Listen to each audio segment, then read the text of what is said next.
Auth66 from my car in a marina right before they start Canada Day fireworks. Looking a hot mess because it's humid and kind of crazy here. You might get to hear kids in the background, or maybe the soundproofing in my car is better than I think it is. Who knows? I don't even really know what I'm going to talk about today. I just knew I wanted to pop into the car and get this done before it gets too late. I probably should have done it earlier. We take time as a family at this time of year. Usually head up to somewhere where there's water.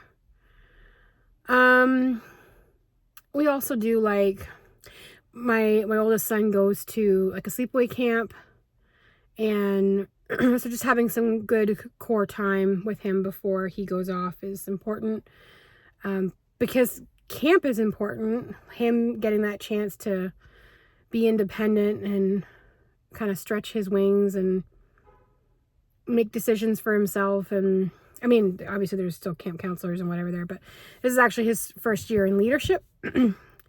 And what's funny is that my son, who is, I would never call him introverted. He's more like me than my other one.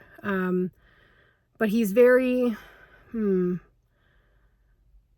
if he feels safe and comfortable, he's very unfettered in terms of how he engages. And camp is a safe and comfortable place. Things that he wouldn't do at school, he'll do at camp. He joins in ways that will surprise me. He sings songs that he would usually find corny.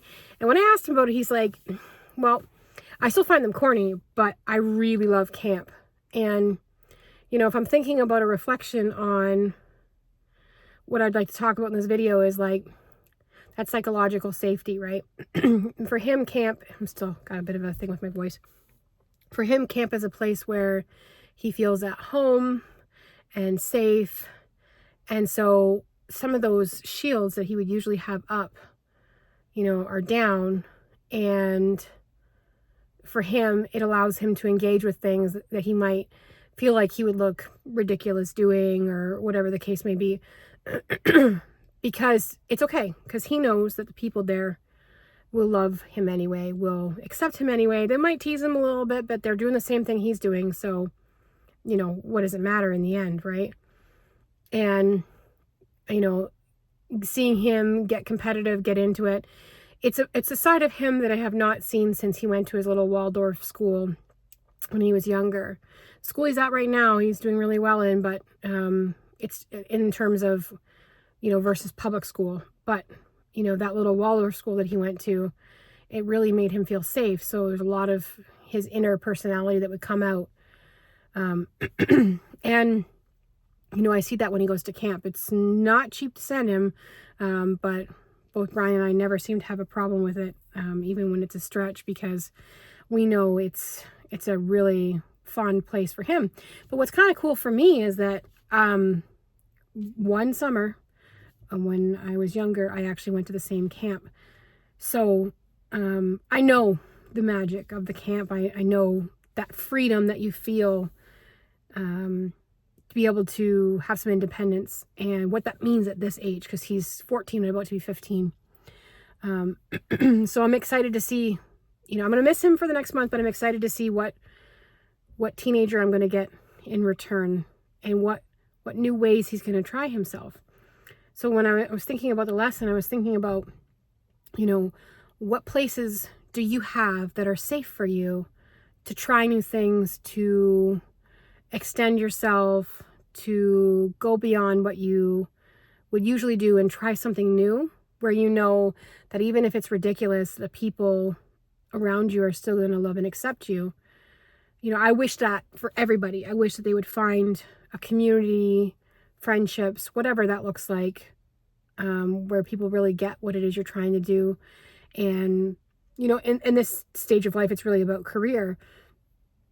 But having a support system around you that can see your goals, can see your ambitions, and say, you know, this is something important to you. And even if you know, you're going to look a little silly doing it, or you're a little bit crazy doing it, then it doesn't matter, because I support you, right? And I'm willing to be your friend, your supporter, in your circle, whatever, no matter you know, how silly you are. And I mean silly, not hurtful, you know, not destructive, but silly, right? No matter how foolish you might be in terms of making mistakes.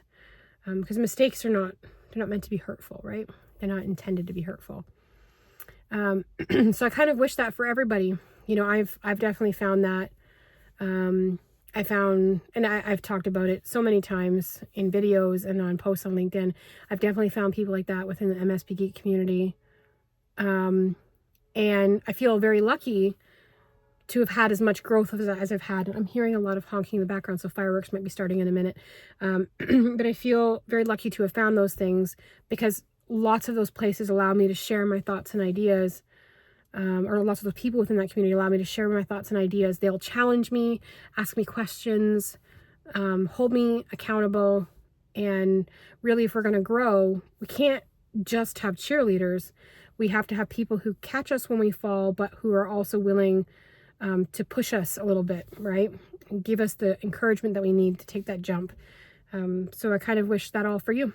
Anyway, hopefully you're spending time with family. If you're in the US, then it'll be later this week, but hopefully you're spending time with family, enjoying something fun together. See you tomorrow.